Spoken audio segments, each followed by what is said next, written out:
Филипче му кажа не на Мицкоски. Иако прво сакаше, сега одби да седне заедно со премиерот на лидерска средба.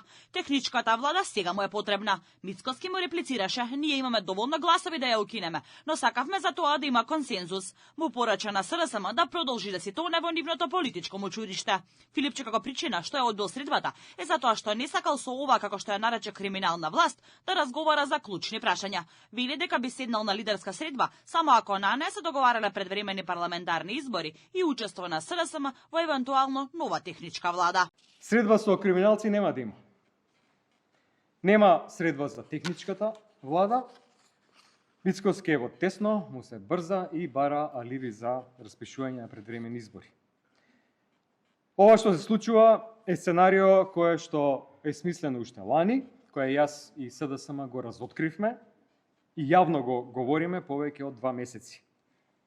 Предвремени избори, па мигранти за пари. Премиерот вели, не бил само законот за техничка влада на дневен ред на лидерската, туку на средбата би се зборувало и за други важни реформски закони од Европската агенда, меѓу нив изборниот законник, законите за јавното обвинителство, судскиот совет и службите, изборот на народен правобранител и затоа како што истакна потребен е инклузивен процес. Мицкоски додаде и дека покрај апсолутното мнозинство во парламентот и големиот број на граначалници од владеачката коалиција, владата сака диалог и консултација со сите политички партии. Тој остоја критикуваше како што ја нарече безидејната и неодговорна опозиција и посочи дека барањата за избор на народен правобранител и други реформи произлегуваат од извештаите на Европската комисија.